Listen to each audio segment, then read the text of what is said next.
Hey everyone! So St. Patrick's Day is coming up and I thought I would make a St. Patrick's Day craft.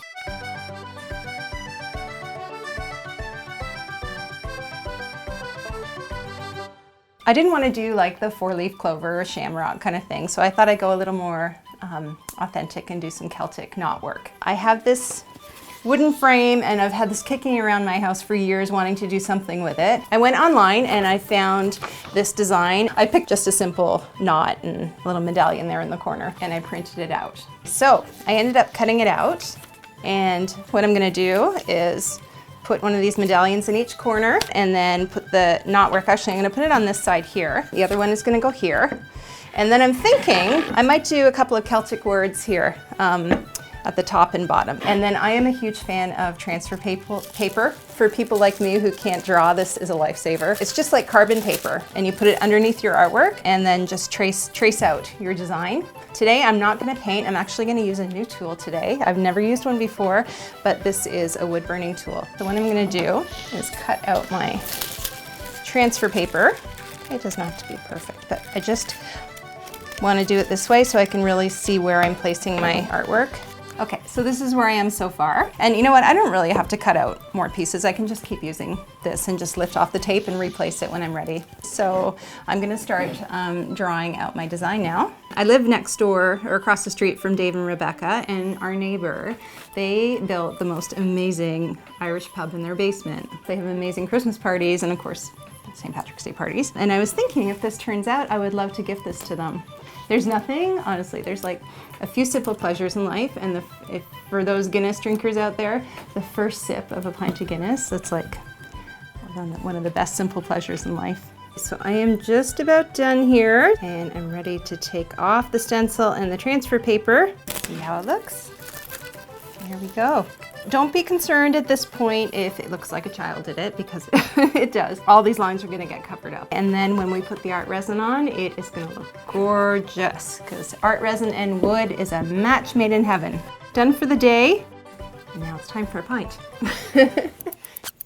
So we're ready to start step 2 now of our Celtic knotwork frame. And as I mentioned to you yesterday, I was gonna print out some Irish words to stencil onto the frame. So I printed out falcha, and that means welcome.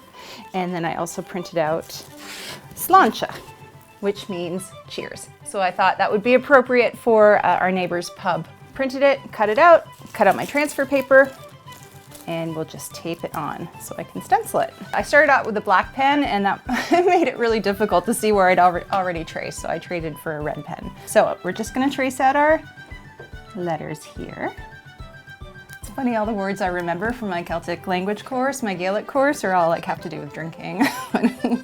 And now I'm ready to wood burn. So I'm just gonna peel off my stencils here. So I think that looks pretty good. So you can see what it looks like here. We've got the stencil all ready to be wood burned. So I'm gonna admit I'm a little bit nervous about using this wood burning tool. I've never used one before. So this is gonna be an experiment. Old lady glasses here for this. And I think I'm gonna outline my stencils, and then I'm gonna fill it in with this guy. Now this wood is pine as well. It's really soft and it burns quite quickly, so we'll have to keep this moving.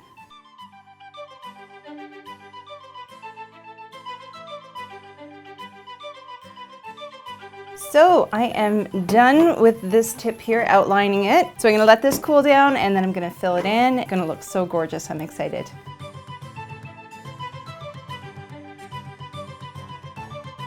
So we have our frame here, and I just kept thinking it would look so nice if the wood was dark. So I'm just gonna try some wood stain on the back, just test it out and see how dark it will be.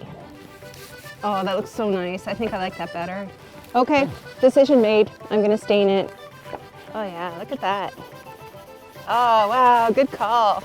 I'll do the edges. There we go, from cheap IKEA frame to looking like it came straight out of a pub. That's pretty cool. Time to resin. Okay, so we're ready to ArtResin our frame. So I've taped it up. I've got my Lego blocks, my silicone mat, I've got all my equipment that I need handy. I've got my resin and hardener, so now it's time to measure and mix. Okay, so I'm gonna do 2 ounces of each. Now, working with ArtResin, it is absolutely critical that you measure accurately.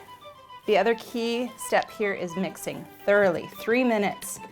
And you've got to scrape the bottom and sides. You want it all mixed in together again, otherwise you're going to end up with sticky spots that haven't cured properly. And I just wanted to point out, I use the wood burning tool just to add a few little embellishments here and there, just to make it look a little like it's an antique. We're ready to pour our resin now. I just want to do a thin coat. And then I'm also going to try doming, and what that means is I'm just going to nudge the resin right up to the edge of the side without going over. And now I am ready to torch and get rid of those bubbles, and this is my favorite part. Watch those bubbles disappear. So gorgeous. Look at that. Oh my God, looks so good. I will be very proud to give this as a gift. Always make sure you've got your cover handy so you don't have to run away from your artwork to go look for one. And we are going to cover this baby and leave it for 24 hours to dry. This is just to protect it from dust in the air, hair, bugs. So we'll check it tomorrow and we'll see how it looks. Okay, so it's time to reveal our dried frame and I'm so excited. That is amazing. So now the next step is to peel off this tape. Look at that, flawless. So we have our finished frame here. I put the mirror back in and just want to show you quickly what I did on the back.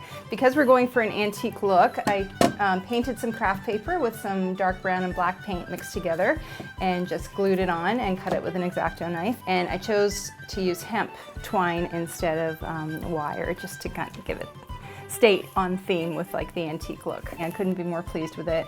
I'm having so much fun making these crafts. I hope you've enjoyed watching them and I hope it inspires you too. Happy St. Patrick's Day.